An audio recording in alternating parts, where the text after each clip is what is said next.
नमस्कार दोस्तों, मैं आचार्य वसुधा हार्दिक अभिनंदन करती हूँ आप सभी का आपके अपने YouTube चैनल गुरु सप्तऋषि ज्योतिष शिक्षण संस्थान की ओर से। दोस्तों, आज के वीडियो में हम बात करने वाले हैं एक ऐसे पौधे, एक ऐसे फूल के बारे में जिसके बारे में सुना तो सभी ने होगा, लेकिन वास्तव में उसके गुण, उसके उपयोग, उसके उपाय, उसकी औषधि क्या आपको पता है? तो आइए जानेंगे आज एक ऐसे ही संजीवनी पौधे के बारे में, एक संजीवनी फूल के बारे में और एक ऐसे ज्योतिषीय उपाय देने वाले पौधे के बारे में। कौन सा है वो पौधा? जी हाँ, जो कभी भी पराजित न हो, वो है अपराजिता। अपराजिता का इस्तेमाल बहुत सारी चीजों में किया जाता है। भगवान शिव को ये बहुत ही समर्पित है, वहीं इसे विष्णु प्रिया भी कहा जाता है। तो एक ऐसा पौधा, एक ऐसा फूल जिसके अंदर सभी देवताओं की प्रीति हो। तो आइए सबसे पहले जानेंगे कि इस अपराजिता के पौधे को, जैसे हम तुलसी, शमी, नमी का मनी प्लांट और साथ ही साथ और अन्य जैसे नागफनी, नागकेसर, इन सभी पौधों का इस्तेमाल वास्तुशास्त्र के लिए करते हैं, उसी तरह अपराजिता का भी इस्तेमाल वास्तु शास्त्र और साथ ही साथ औषधि और वैदिक उपायों के लिए किया जाता है। अब कौन कौन से हैं ये उपाय और कैसे कर सकते हैं, कहाँ ये पौधा लगाऊं और इसको लगाने से मुझे क्या फल मिलेगा, इन सभी की जानकारी आपको आज के इस वीडियो में मिलेगी। लेकिन उससे पहले यदि आपने अब तक चैनल को सब्सक्राइब नहीं किया है तो प्लीज सब्सक्राइब कर दीजिए, साथ ही साथ बेल आइकॉन को जरूर दबा दीजिए ताकि आने वाले सभी वीडियो आपको समय से मिल सके। तो चलिए चलते हैं वीडियो की तरफ आगे, बात करते हैं अपराजिता के बारे में। कहते हैं ये फूल, ये पौधा भगवान विष्णु को बहुत प्रिय है, इसलिए इसे विष्णु प्रिया भी कहा जाता है। कहीं ना कहीं इस पौधे की खूबसूरती, इस पौधे पे आने वाले सफेद फूल जो हैं वो माँ लक्ष्मी को बहुत प्रिय है और विष्णु और लक्ष्मी का संगम एक साथ ही माना जाता है।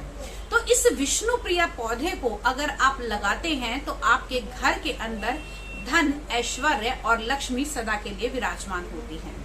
साथ ही साथ अलग अलग भाषाओं में इस पौधे का अलग अलग नाम है।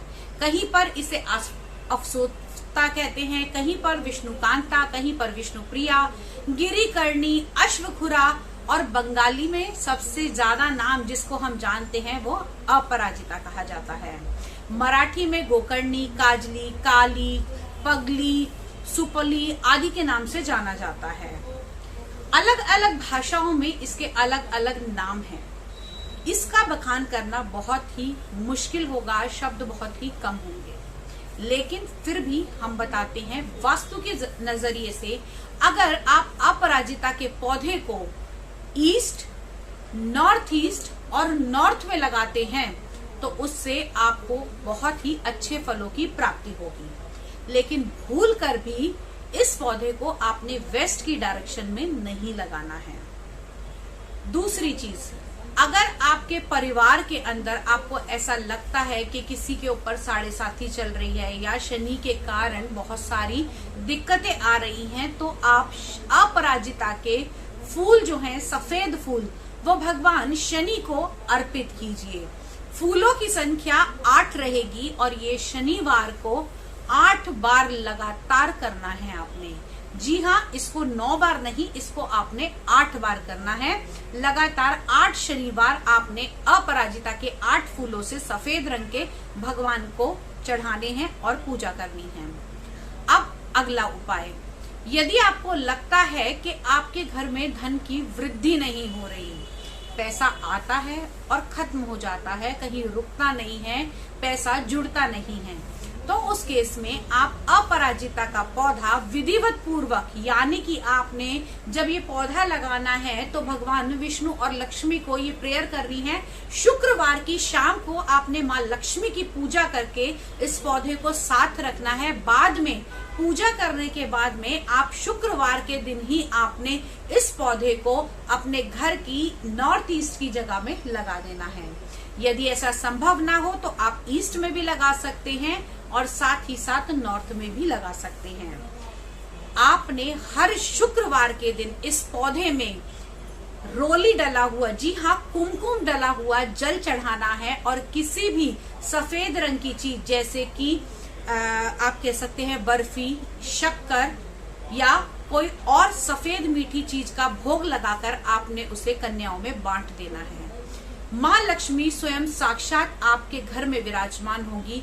इस उपाय को करने से धन की वृद्धि होगी, पैसा रुकना शुरू होगा और अब तक जो सेविंग नहीं कर पाए थे वो सेविंग भी होती हुई दिखाई देगी। अगर आपके घर के अंदर नकारात्मकता है तो कहीं ना कहीं आपको उसको हटाने के लिए आप अपने घर के बालकनी में, अपने घर के बगीचे में अगर अपराजिता के बहुत सारे पौधे लगाएंगे तो धीरे धीरे नकारात्मकता खत्म होती हुई दिखाई देगी। बहुत सारे लोग मुझे ये कहते हैं कि क्या पौधे लगाने से भी ऐसा होता है? तो दोस्तों, हर चीज का अपना एक ऑरा होता है।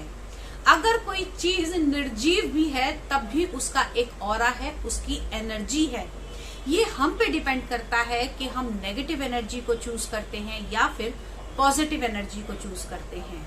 ये हमने ध्यान देना है कि हमने वो सब चीजें इस्तेमाल करनी है जो हमारे वातावरण को और हमें खुशनुमा बनाए। और साथ ही साथ जब हमारा मन प्रसन्न होता है तब सभी चीजें अच्छी होती हुई दिखाई भी देती हैं और अच्छी चीजों में परिवर्तित भी होती हैं।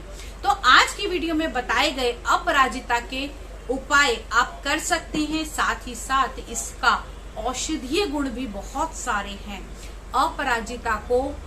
अपराजिता के फूलों को बहुत सारे रोगों के लिए देखा जाता है, स्पेशली लेडीज के अंदर हार्मोनल प्रॉब्लम में होने वाली दिक्कतों के लिए बहुत सारी आयुर्वेदिक दवाइयों में अपराजिता का इस्तेमाल किया जाता है। मूत्र रोग, पीलिया, सफेद दाग, मानसिक तनाव, टिब्बा रोग, सूजन, कंठ में अगर कोई भी प्रॉब्लम आ जाती है, गले से जुड़ी हुई कोई दिक्कत आती है तो भी अपराजिता का इस्तेमाल किया जा सकता है।